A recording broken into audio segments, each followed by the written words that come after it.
welcome to Maundy Thursday. This is one of my favorite services of the year. It's a very powerful service if you think about all of the things that we sort of wrap into this hour. There's a lot going on. There's a lot going on this week. There's a lot going on in Jesus' life. And this service, Maundy Thursday, in the Synoptic Gospels and in John, it doesn't really mesh the timing. So I'll try to help you out a little bit with that. In John, if you notice, it doesn't say that they're eating a Passover meal, right? It just says they're eating a meal. So we know it's Jesus' last meal, but for whatever reason, John, who's the latest gospel writer, does not say it is specifically the Passover meal. But in the Synoptic Gospels, Matthew, Mark, and Luke, they agree that it is the Passover meal. And the Passover, as we just heard, was the event in Exodus that God saved the people of Israel and sent a plague on Egypt. And it's the Passover, the holiday, the Jewish holiday, commemorates God's salvation, commemorates them being saved and rescued from slavery. So Jesus, being a very good Jew, would certainly have celebrated Passover. And he would have been in Jerusalem to do so. Passover is one of the Jewish holidays when pilgrimages to Jerusalem are very, very common. In Jesus' day, you would go to Jerusalem to celebrate the Passover. So it makes sense that he's in Jerusalem. So it's this Passover meal that Jesus celebrates with his disciples on the last full day of his life, that we commemorate, that we remember every time we celebrate the Eucharist. So even though we don't hear about there being the institution of the Eucharist, that there's bread and wine shared in the Gospel of John, in the story we just heard, it's still very integral to what Jesus just told his disciples. So Maundy comes from the Latin word mandatum, which means commandment. So the commandment that Jesus gives to his disciples on this last day is to love others, to love one another as I have loved you.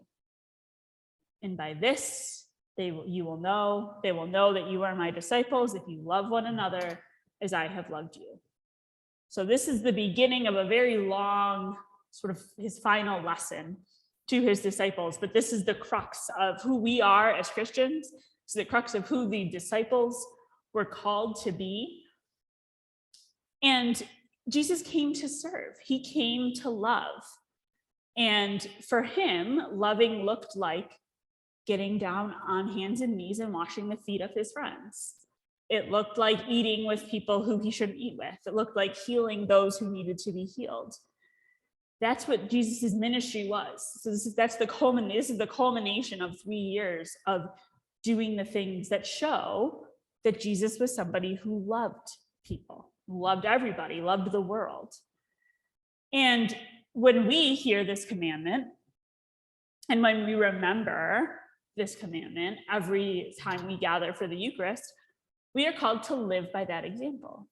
So this commandment, this mandatum that we honor on Maundy Thursday, is really the commandment for our whole lives.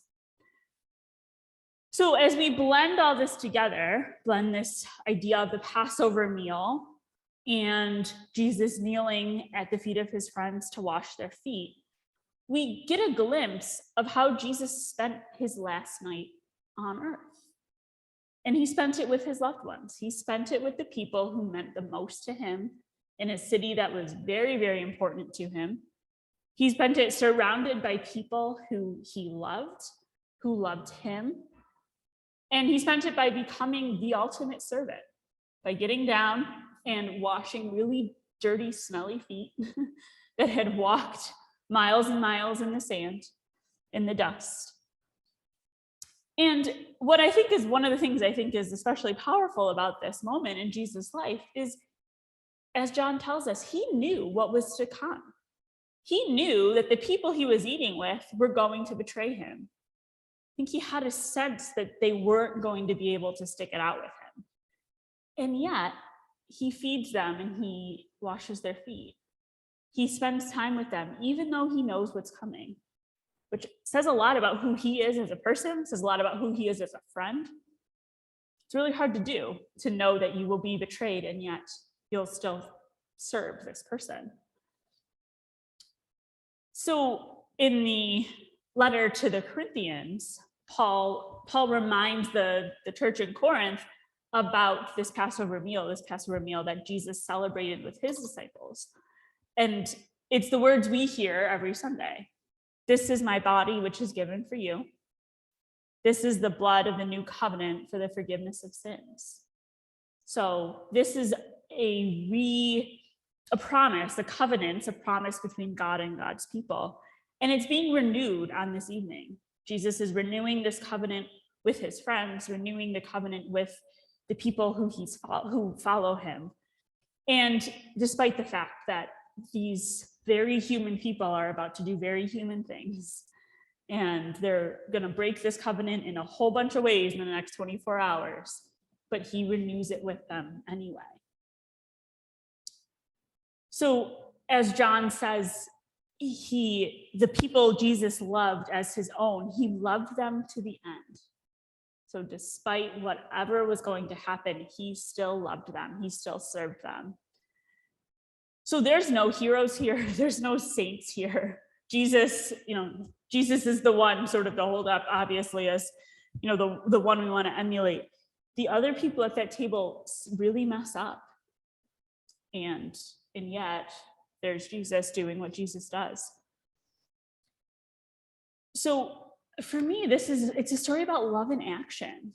It's a story about what you do when you know you've been hurt and yet you're still called to love. It's a story about what to do when it's hard to love. So despite the pain and amidst the betrayal, Jesus is still loving and serving to the very, very end. And when we celebrate the Eucharist, which is a central part of what we do every Sunday morning, it's a central part of this liturgy this evening as well, we are remembering this night. We're remembering the time that Jesus sat with his disciples, gave them bread and wine, and said, "This is the covenant, the new covenant in my blood." And we can hear him saying to them, love one another and take care of one another and make sure everybody has enough, because that's what Jesus did during his life. He sends them off at the end of the Gospel of Matthew and says, go do what I have taught you to do. So he says, when you do these things, when you do the things that I have taught you, when you follow in my footsteps and follow in my ways, you remember me. So in the Eucharist, when I hold up the bread and wine and I say, do this in remembrance of me, we are remembering by the ways that we live, by the ways that we show we're Christians, by our love, that's how we are remembering Jesus. And that's what Jesus is asking us to do. As the hymn we just sang says, by this pledge, Lord, that you love us, by your gift of peace restored, by your call to heaven above us, hallow all our lives, O Lord. As our blessed ones adore you, seated at your Father's board, may the church, still waiting for you, keep love's tie unbroken, Lord. So our command, our mandatum on Maundy Thursday is to love. It's to be Jesus's hands and feet in our place, to wash one another, to feed one another, to love one another in remembrance of him. Amen.